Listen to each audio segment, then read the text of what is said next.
اللہ تعالیٰ نے قرآن پاک میں پارہ نمبر 16 سورہ مریم میں آیت نمبر 35 میں ارشاد فرمایا ما کان للہ ان یتخذ من ولد سبحانہ اذا قضى امرا فانما يقول له كن فيكون ما کان للہ ان یتخذ من ولد، اللہ تعالیٰ کو یہ زیب نہیں ہے، اس کو زیبائی نہیں ہے یہ بات ان یتخذ من ولد کہ وہ کسی کو اپنا بیٹا یا اولاد بنائے، سبحانہ وہ اس سے پاک ہے۔ تو جب عیسائیوں نے یہ کہا کہ عیسیٰ ابن مریم اللہ کے بیٹے ہیں، اسی طرح یہود نے بھی کہا تھا وقالت الیہود عزیر ابن اللہ، کہ یہود نے جب یہ کہا کہ حضرت عزیر اللہ کے بیٹے ہیں، عیسائیوں نے کہا عیسیٰ ابن مریم اللہ کے بیٹے ہیں، اور بعض قبائل عرب نے کہا کہ فرشتے اللہ کی اولاد ہیں۔ تو اللہ رب العالمین نے ان کے ان باطل افکار و نظریات کو بڑے مدلل انداز کے ساتھ اللہ رب العالمین نے قرآن پاک میں ان کا رد فرمایا ما کان للہ ان یتخذ من ولد، اللہ رب العالمین نے کسی کو اپنا بیٹا نہیں بنایا، اس کی شایان شان ہی نہیں ہے اولاد، وہ تنہا ہے، اکیلا ہے۔ سورہ اخلاص میں بھی فرمایا قل هو اللہ احد اللہ الصمد لم یلد ولم یولد ولم یکن له کفوا احد، تو وہ تنہا ہے، اکیلا ہے، وہ اس کی کوئی اولاد نہیں ہے، وہ خود کسی کی اولاد نہیں ہے۔ تو جب عیسائیوں نے کہا اور اسی طرح کفار نے کہا کہ وہ اللہ کے بیٹے ہیں، تو اللہ رب العالمین نے قرآن پاک میں بڑے سخت الفاظ میں ان کی تردید فرمایا وقالوا اتخذ الرحمن ولدا لقد جئتم شیئا ندا، انہوں نے کہا کہ اللہ رب العالمین کی اولاد ہے، انہوں نے اللہ کے لیے اولاد بنا دی، لقد جئتم شیئا ندا، اللہ تعالیٰ فرما رہے ہیں کتنی سخت انہوں نے بات کی ہے، اس طرح کی سخت بات انہیں ایسا نہیں کہنا چاہیے تھا رب کے لیے۔ تو یہ جو بات انہوں نے کی ہے یہ بڑی سخت کی ہے، تکاد السماوات یتفطرن منہ وتنشق الارض وتخر الجبال هدا، اللہ رب العالمین نے ارشاد فرمایا کہ یہ جو بات وہ کر رہے ہیں نا، تکاد السماوات، یہ اتنی سخت بات ہے، اس کے اوپر آسمان پھٹ جانا چاہیے تھا، اور چاہیے تھا کہ آسمان شق ہو جاتا، یتفطرن منہ وتنشق الارض، زمین پھٹ جاتی، وتخر الجبال ہدا، اور پہاڑ جو ہیں وہ اپنی جگہ سے ہٹ جاتے اور لرز کر چلنا شروع ہو جاتے۔ تو اتنا یہ جو سخت بات ہے کہ اللہ کے لیے کوئی اولاد جو ہے وہ اس کو مانا جائے اور یا اس کا کوئی نظریہ رکھا جائے۔ تو بحر محیط کے اندر بھی، اور اسی طرح جو انسائکلوپیڈیا ہے بریٹانیکا کا، اور اسی طرح اس کو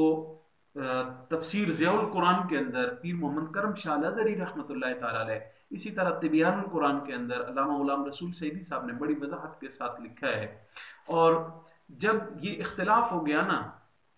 تو عیسائیوں اور یہودیوں کے مابین بھی حضرت عیسیٰ علیہ السلام کے حوالے سے اختلاف پیدا ہو گیا، اور حقیقت مسیح کے حوالے سے انہوں نے ایک اجلاس بلایا بحر محیط کے اندر، بڑی تفصیل کے ساتھ جلد نمبر 6 کے اندر بڑی تفصیل کے ساتھ اس کو بیان کیا گیا ہے۔ اور اسی طرح انسائکلوپیڈیا بریٹانیکا کا جلد نمبر 13 ہے صفحہ نمبر 25 کے اوپر، اور بحر محیط جلد نمبر 6 صفحہ نمبر 190 کے اوپر، اور تفسیر ضیاء القرآن جلد نمبر 3 صفحہ نمبر 82 کے اوپر اس چیز کو بیان کیا گیا ہے۔ تو جب یہود و نصارہ کے درمیان حقیقت مسیح کے حوالے سے اختلاف پیدا ہو گیا، اور انہوں نے چاہا کہ ہم حضرت عیسیٰ علیہ السلام کی، عیسیٰ ابن مریم کی جو حقیقت ہے اس کے حوالے سے ہم کسی ایک رائے پر، جو فائنل ہمارا ڈیسیژن ہے اس کے اوپر ہم جو ہے وہ کوئی رائے قائم کر لیں اور اس کے اوپر فیصلہ کر لیں۔ تو ان کے اندر مختلف گروہ تھے، اور بحر محیط کے اندر اس کی وضاحت کی گئی ہے، کہا گیا ہے کہ انہوں نے مختلف جو نظریات تھے ان کے نمائندے اور علماء کو بلایا، تو 4 طرح کے علماء ان کے پاس آئے۔ ان میں سے ایک گروہ جو تھا جس کو یعقوبیہ کہا گیا ہے، ان کے عالم نے اپنا نظریہ بیان کیا، اور حقیقت مسیح کو بیان کرتے ہوئے اس نے کہا کہ اللہ رب العالمین خود، حضرت نعوذ باللہ من ذالک، اس نے کہا کہ اللہ تعالیٰ خود جو ہے وہ حلول کر کے حضرت عیسیٰ کی صورت میں زمین پر اتر آیا ہے. اب وہ جسے چاہے زندہ کرے، جسے چاہے مار دے. تو یہ جو تھا ان کا باطل ایک عقیدہ تھا، نظریہ تھا، اور اس کو بیان کیا. اور یہ جو گروہ تھا اس کو یعقوبیہ کہا گیا ہے، اور ان کے نظریات اب بھی اسی طرح کے دنیا میں جہاں کہیں وہ موجود ہیں تو اب بھی اسی نظریے کے اوپر قائم ہیں. دوسرا جو نظریہ تھا وہ اس فرقے کو نستوریہ کہا جاتا ہے. تو نستورہ کا جو نظریہ تھا ان کے نمائندہ علماء کا، تو اس عالم نے یہ حقیقت مسیح کو بیان کرتے ہوئے اس نظریہ کو پیش کیا کہ خود اللہ تعالیٰ جو ہے وہ حضرت عیسیٰ کی صورت میں زمین پر نہیں آیا، بلکہ جو ہے وہ حضرت عیسیٰ علیہ السلام اللہ تعالیٰ کے بیٹے ہیں. تو یہ جو فرقہ تھا وہ نستوریہ فرقہ تھا، تو ان کا یہ باطل نظریہ تھا. تیسرا جو گروہ تھا انہوں نے کہا کہ حضرت عیسیٰ علیہ السلام جو ہے وہ انہوں نے عقیدہ تثلیث کا قول کیا، اور انہوں نے کہا کہ ثالث ثلاثہ وہ تین خداؤں میں سے ایک ہیں، اور جو تیسرا ہے وہ مسیح عیسیٰ ابن مریم ہیں، وہ خدا ہیں. تو یعنی تیسرے خدا کا انہوں نے قول کیا. جبکہ چوتھا جو گروہ تھا، چوتھا فرقہ جو تھا عیسائیوں کا، ان کا نظریہ یہ تھا کہ حضرت عیسیٰ علیہ السلام جو ہیں نہ وہ خدا ہیں، نہ خدا کے بیٹے ہیں، اور نہ ہی اللہ تعالیٰ نے ان کے اندر حلول کیا ہے، بلکہ حضرت عیسیٰ علیہ السلام جو ہے وہ اللہ کے بندے ہیں اور اس کے رسول ہیں. تو یہ نظریہ بھی جو ہے وہ عیسائیوں کے اندر، اور جو سلیم الفطرت عیسائی ہیں یا جو اس شرک اور باطل نظریات سے، تو اس عقیدے کے اوپر بھی قائم ہیں کہ حضرت عیسیٰ علیہ السلام، اور اسی چیز کو قرآن پاک نے بھی بیان فرمایا کہ حضرت عیسیٰ علیہ السلام اللہ تعالیٰ کے بندے ہیں. جب حضرت عیسیٰ علیہ السلام کی پیدائش ہوئی، اور ان کی پیدائش کو بھی قرآن پاک نے ایک معجزہ قرار دیا ہے، اور مافوق الفطرت ایک طریقے سے اسباب سے ہٹ کر حضرت عیسیٰ علیہ السلام کی پیدائش ہوئی. اور جب وہ بیت المقدس کے متولیوں کے ان 300 جو حجرات تھے جن کے اندر متولی رہ کر عبادت کیا کرتے تھے، تو ان میں سے ایک حجرہ مشرق کی سائڈ پر حضرت مریم علیہ السلام کو دے دیا گیا، اور اس کے اندر وہ اللہ تعالیٰ کی عبادت کرتی رہیں. تو ان کی نگرانی جو تھی وہ حضرت زکریا علیہ السلام کر رہے تھے، جو رشتے میں حضرت مریم کے ماموں لگتے تھے. اور اسی طرح اس واقعے کو بڑی تفصیل کے ساتھ قرآن پاک میں بیان کیا گیا ہے. میں مختصراً صرف قرآن کی آیات کے ترجمے کی حد تک آپ کے سامنے ان چند آیات کو بیان کرتا ہوں کہ حضرت مریم علیہ السلام جب اپنے اس حجرہ مبارک کے اندر تھیں، تو وہاں پر ان کے پاس فَأَرْسَلْنَا إِلَيْهَا رُوحَنَا فَتَمَثَّلَ لَهَا بَشَرًا سَوِيًّا، سورہ مریم آیت نمبر 17، پارہ نمبر 16، آیت نمبر 17. تو قرآن پاک نے ارشاد فرمایا فَأَرْسَلْنَا إِلَيْهَا رُوحَنَا، ہم نے اس کی طرف حضرت جبرائیل امین کو، روح الامین کو بھیجا. فَتَمَثَّلَ لَهَا بَشَرًا سَوِيًّا، تو وہ ایک انتہائی تندرست جسم کے ساتھ صحت مند ایک آدمی کی صورت میں ان کے حجرہ مبارک میں ظاہر ہوئی ہے. قالت انی اعوذ بالرحمن منک ان کنت تقیا،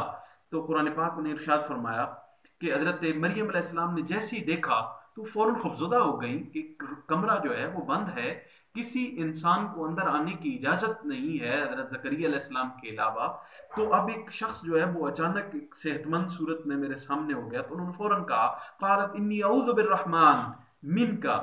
میں اللہ رب العالمین کی پناہ میں آتی ہوں، ان کنت تقیہ، اگر تو آنے والے، تو اگر ایک نیک اور پرہیزگار ہے. قال، انہوں نے اس کو آدمی تصور کیا، انسان تصور کیا. قال انما انا رسول ربک، تو اس آنے والے نے کہا کہ میں کوئی انسان نہیں ہوں، میں بشر نہیں ہوں. انما انا رسول ربک، میں تمہارے رب کا بھیجا ہوا جو ہے وہ فرشتہ ہوں. میں جبرائیل ہوں، لِأَهَبَ لَكِ غُلَامًا زَكِيًّا، اور پھر وہ پہلے ہی خوفزدہ تھی حضرت مریم علیہ السلام، اوپر سے ایک اور جو ہے وہ بات پیغام پہنچا دیے گئے انہیں، لِأَهَبَ لَكِ غُلَامًا زَكِيًّا، کہ تمہیں ایک جو ہے وہ پاکیزہ فرزند جو ہے وہ میں تمہیں عطا کرنے آیا ہوں۔ اب عطا کرنے والی ذات، بیٹے دینے والی ذات، بیٹیاں اور اولاد دینے والی ذات اللہ تعالیٰ کی ہے، اور یہاں پر فرشتہ انہیں اپنی طرف نسبت کر کے کہہ رہا ہے کہ میں تمہیں بیٹا دوں گا، تو یہ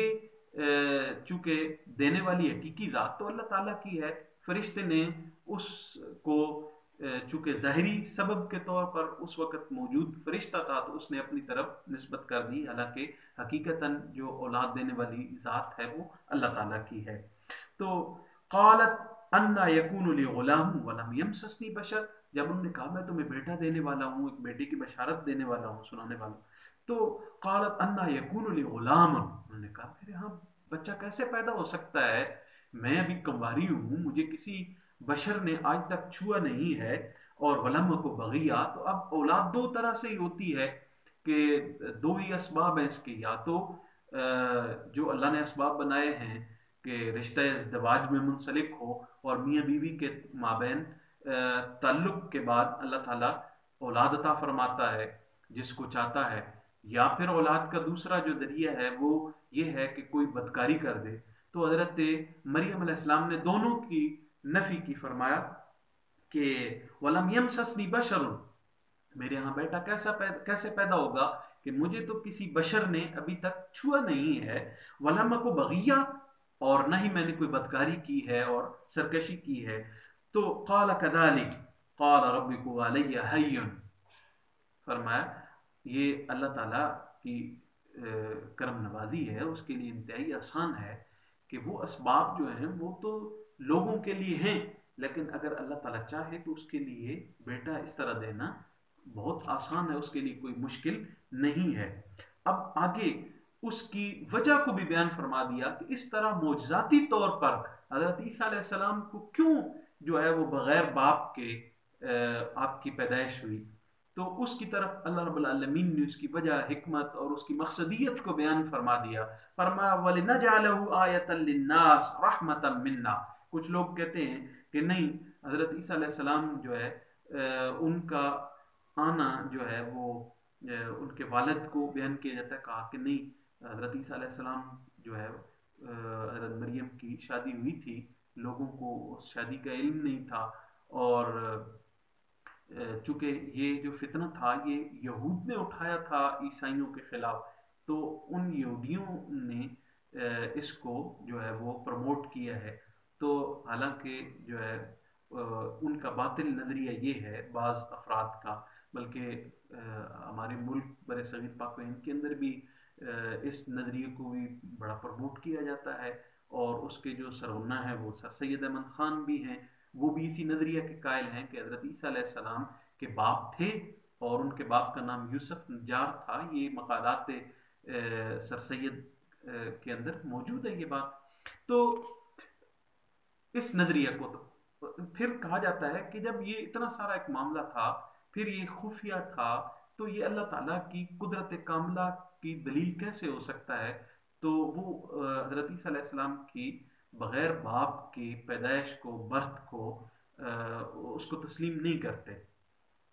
تو اللہ تعالیٰ نے بارکیف قرآن پاک کے اندر حضرت عیسیٰ علیہ السلام کی پیدائش کو بغیر باپ کے بڑے تفصیل کے ساتھ بیان فرمایا ہے، اور فرمایا کہ قال كذلك قال ربك هو علي هين، اللہ رب العالمین کے لیے یہ آپ کے رب کا فیصلہ ہے، اور آپ کے رب کے لیے اس طرح کرنا بہت آسان ہے، اس طرح بغیر باپ کے بیٹے دینا یہ انتہائی معمولی بات ہے۔ وَلِنَجْعَلَهُ آیَةً لِلنَّاسِ وَلِنَجْعَلَهُ، اور اب اس کی مقصدیت کو، اس کی حکمت کو بیان کیا جا رہا ہے کہ بغیر باپ کے حضرت عیسیٰ علیہ السلام کو کیوں پیدا کیا گیا، تو فرمایا آیَةً لِلنَّاسِ، تاکہ ہم لوگوں کے لیے اس کو ایک نشانی بنا دیں، وَرَحْمَةً مِنَّا، اور وہ ہماری طرف سے رحمت ہو، اب اللہ تعالیٰ کی طرف سے نشانی۔ اب علماء نے اس چیز کو بیان کیا ہے کہ کس طریقے سے وہ نشانی تھی، اور لوگوں کے لیے کیا نشانی تھی، کس طرح وہ رحمت تھی۔ تو چونکہ شام اور فلسطین اس وقت دونوں کے اوپر یونانیوں کا قبضہ تھا، اور آپ جانتے ہیں کہ یونانی جو ہے ان کا اس وقت جو فلسفہ تھا وہ مانا جاتا تھا، مسلم تھا، اور لوگوں کے اوپر انہوں نے اپنے اس نظریہ کے بڑے اثر و رسوخ جو ہے وہ بنا لیے تھے، اور ذہنوں کے اوپر اس کو کسی حد تک جو ہے وہ قائل کر لیا تھا۔ تو اب اس وقت حضرت عیسیٰ علیہ السلام کی بغیر باپ کے پیدائش جو تھی وہ اللہ تعالیٰ کی بہت بڑی قدرت تھی، قدرت کاملہ کا اظہار تھا۔ تو اب ان کا نظریہ یہ تھا کہ یہ جو کائنات اللہ نے، کائنات عالم جو اللہ نے تخلیق کی ہے، تو یہ جو ہے ان کا نظریہ تھا کہ خالق سے تخلیق عالم کا فعل یہ اسی طرح صادر ہوا ہے جس طرح علت سے معلول کا صدور ہوتا ہے، یعنی علت سے اختیار اور ارادہ کے بغیر معلول جو ہے وہ صادر ہوتا ہے۔ تو اسی طرح جو خالق ہے اللہ تعالیٰ، اس سے ایک کائنات جہاں عالم کی تخلیق جو ہے وہ ظہور ہوئی ہے۔ عیسیٰ علیہ السلام کو بھی بغیر باپ کے پیدا کر کے یہ بتا دیا کہ وہ ذات پاک جو خالق کی کائنات اور مبدع ارض و سماوات ہے، اس کا اپنا ارادہ ہے اور اس کی اپنی مشیت ہے، وہ مادی اسباب کی پابند نہیں ہے اور نہ اس کے سامنے مجبور و مقہور ہے، بلکہ وہ قادر و توانا ہے، جو چاہتا ہے جیسے چاہتا ہے وہ وقوع پذیر ہوتا رہتا ہے۔ تو لہٰذا اس اعتبار سے اللہ رب العالمین کی قدرت کاملہ کا ایک اظہار تھا کہ اللہ تعالیٰ چاہے تو بغیر باپ کے بھی اولاد پیدا کر سکتا ہے، لیکن اس نے جو ہے وہ کائنات کا نظام اسباب کے ساتھ جو ہے وہ قائم کیا ہوگا۔ تو اسی طرح اللہ رب العالمین نے حضرت عیسیٰ علیہ السلام کی اس پیدائش کو، اور پھر آگے چل کے آیت نمبر 36 میں اللہ رب العالمین نے سورہ مریم کی آیت نمبر 36 میں فرمایا فَاخْتَلَفَ الْأَحْزَابُ مِنْ بَيْنِهِمْ، کہ حضرت عیسیٰ علیہ السلام کی جو پیدائش تھی اس میں وہ آپس میں اختلاف کرنے لگ گئے یہود و نصارہ۔ فَوَيْلٌ لِّلَّذِينَ كَفَرُوا مِن مَّشْهَدِ يَوْمٍ عَظِيمٍ، پس ہلاکت ہے کفار کے لیے اس دن کی حاضری سے جو بہت بڑا ہے، اس یوم عظیم سے۔ تو چونکہ کفار نے اس کے اندر اختلاف کیا، یہود و نصارہ نے اس کے اندر اختلاف کیا، تو حضرت عیسیٰ علیہ السلام کی جو پیدائش ہے اس کو قرآن پاک نے ایک معجزہ قرار دیتے ہوئے اس کو بیان فرمایا۔ تو جب وہ فرشتے ان کے پاس آ گئے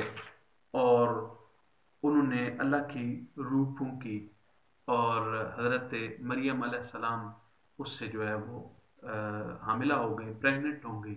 اور مقررہ وقت جب آیا تو پھر وہ اپنے اس حجرہ سے باہر دور چلی گئی۔ قرآن پاک نے اس کو بیان فرمایا کہ فَحَمَلَتْهُ فَانْتَبَذَتْ بِهِ مَكَانًا قَصِيًّا، پس جب وہ حاملہ ہو گئی اور پھر وہ ایک دور جگہ پہ چلی گئی۔ فَأَجَاءَ الْمَخَاضُ إِلَىٰ جِذْعِ النَّخْلَةِ، اور جب وہ ڈیلیوری کا وقت آیا، درد ذیل اور زچگی کا جس کو کہا جاتا ہے، جب وہ وقت بالکل قریب پہنچا تو وہ فَأَجَاءَ الْمَخَاضُ إِلَىٰ جِذْعِ النَّخْلَةِ، تو وہ تکلیف، وہ درد ذیل کی وہ انہیں لے گئی ایک کھجور کے خشک تنے کے پاس۔ تو وہاں پر جب وہ پہنچ گئی قالت یا لیتنی مت قبل هذا وکنت نسیا منسیا، تکلیف میں انہوں نے اللہ کی بارگاہ میں کہا یا لیتنی، ہائے کاش، مت قبل هذا، میں اس سے پہلے ہی مر کیوں نہیں گئی، وکنت نسیا منسیا، اور میں اس سے پہلے جو ہے وہ فراموش کر دی جاتی۔ فناداها من تحتها الا تحزنی قد جعل ربک تحتک سریا، تو پھر نیچے وادی کی طرف سے انہیں ایک فرشتے نے پکار کر کہا اللہ تحزنی، خوف مت کیجئے، قد جعل ربک تحتک سریا، تمہارے لیے رب نے نیچے وادی کے اندر، خشک وادی میں اللہ نے اپنی قدرت سے صرف تمہاری خاطر اللہ نے پانی جاری کر دیا ہے۔ وَحُزِّ إِلَيْكِ بِجِذْعِ النَّخْلَةِ، اور یہ جو کھجور کا خشک تنا ہے اس کی شاخیں خشک ہو چکی ہیں، اس کو آپ پکڑ کے اس کی شاخوں کو ہلائیں، اللہ تعالیٰ کی قدرت سے یہ آپ کو جو ہے وہ تازہ کھجوریں، پکی ہوئی کھجوریں عطا ہوں گی، گریں گی۔ فَكُلِي وَاشْرَبِي وَقَرِّي عَيْنًا، ان کھجوروں کو کھائیے اور اس وادی کے ٹھنڈے پانی کو پی لیجئے، وَقَرِّي عَيْنًا، اور اپنی آنکھوں کو، اپنے اس بچے سے آنکھوں کو ٹھنڈک حاصل کیجیے۔ فَإِمَّا تَرَيِنَّ مِنَ الْبَشَرِ، اور اگر کوئی انسان دیکھ لے نا تمہیں تو فَقُولِي إِنِّي نَذَرْتُ لِلرَّحْمَٰنِ، اس وقت بولنا نہیں ہے بلکہ اس وقت منہ کے اوپر انگلی رکھ کے اشارہ کر دینا ہے اور انہیں یہ کہنا ہے کہ فَقُولِي إِنِّي نَذَرْتُ لِلرَّحْمَٰنِ صَوْمًا، میں نے اپنے رب کے لیے روزے کی، خاموشی کے، چپ کے روزے کی نظر مانی ہوئی ہے۔ اب اس وقت اس دور میں ان کی اس دین میں، ملت میں چپ کا روزہ بھی تھا، بھوکا پیاس کے ساتھ ساتھ، بھوک اور پیاس برداشت کرنے کے ساتھ ساتھ یہ بھی تھا کہ خاموش رہنا، بولنا بھی نہیں۔ اللہ تعالیٰ کا بڑا کرم ہے حضور صلی اللہ علیہ وسلم کے صدقے امت محمدیہ کے اوپر کہ ہمارے لیے صرف صبح سے شام تک بھوکا پیاسا رہنا ہے، باقی اچھی گفتگو کرنا، بول چال اس سے منع نہیں کیا گیا۔ ہاں، گالی گلوچ،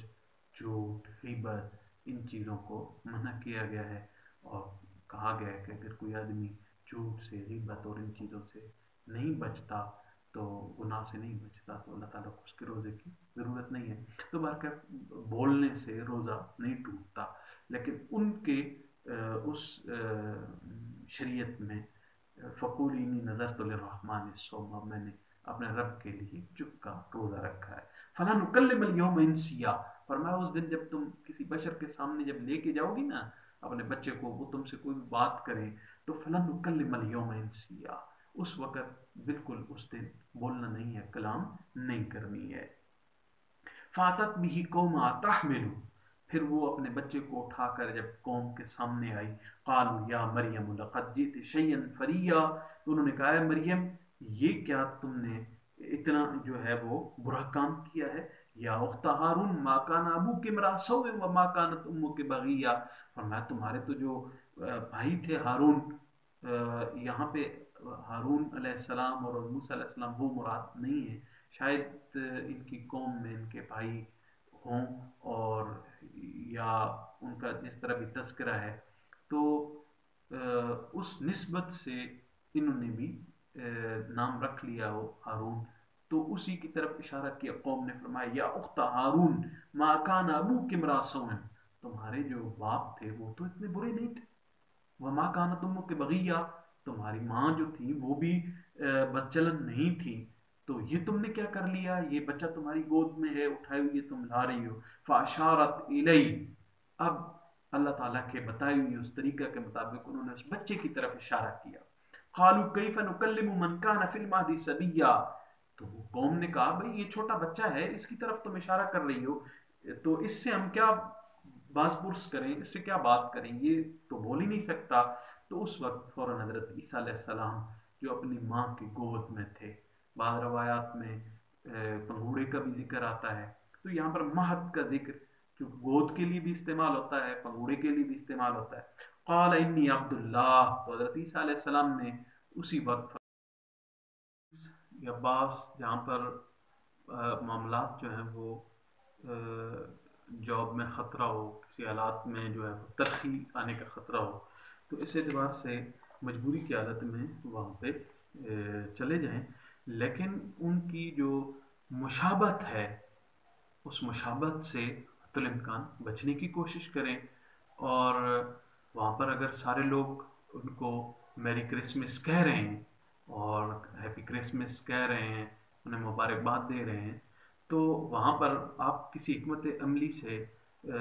صرف جو ہے وہ کرسمس کہہ دیں، یا جس طرح انہوں نے کہا تھا کہ پھر میری کرسمس نہ کہیں، تیری کرسمس کہہ دیں، تاکہ وہ ایک حکمت عملی سے ان کا جواب بھی ہو جائے اور تلخی سے بھی بچ جائیں۔ تو باہر کیف اگر صرف حضرت عیسیٰ علیہ السلام کی میلاد کی بات ہوتی تو میلاد تو ہم بھی مناتے ہیں حضور نبی اکرم صلی اللہ علیہ وسلم کا، لیکن چونکہ ان کا یہ جو نظریہ ہے یہ شرک اور کفر میں آتا ہے، تو اس لیے ہمیں اس سے گریز کرنی چاہیے اور اس سے بچنا ہوگا مسلمانوں کو، طلباء کو اور تمام اہل اسلام کو۔ باقی تحفے تحائف، تو تحفے تحائف سے تو منع نہیں کیا گیا، لیکن خاص اسی مشابت سے ان کو اسی خوشی میں، ان کی سیلیبریشن میں اس انداز سے ان کو تحفہ دینا، انہی کے مشابت اختیار کرتے ہوئے اور خاص اسی دن دینا اور اسی طرز پہ دینا جس طرز پر ان کے ہاں رائج ہے، تو یہ مشابت ہوگی، اس سے بچنا ہوگا۔ اور ویسے اوورآل تحفہ دینا اس میں کوئی حرج نہیں ہے، آپ تحفے دیں۔ حضور نبی اکرم صلی اللہ علیہ وسلم نے کی حدیث مبارکہ ہے، آپ نے فرمایا تحفے دو ایک دوسرے کو، تحفوں سے محبت بڑھتی ہے، اور کفار و مشرکین اور غیر مسلموں کی طرف سے تحفے قبول کرنا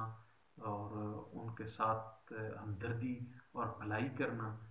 اس سے کوئی اسلام نے منع نہیں کیا، لیکن ان کی مشابت اختیار کرنا اس سے بچنے کا حکم دیا گیا ہے۔ اللہ تعالیٰ سے دعا ہے کہ اللہ تعالیٰ ہمیں قرآن و سنت کی تعلیمات سے آگاہی نصیب فرمائے اور قرآن و سنت کے مطابق زندگی گزارنے کی توفیق نصیب فرمائے۔ وما علیہ الا البلاغ۔ ہماری مزید اسلامی ویڈیوز دیکھنے کے لیے یوٹیوب پر مفتی صدیق دانش آفیشیل چینل کو سرچ کریں اور ہمارے چینل کو سبسکرائب کریں۔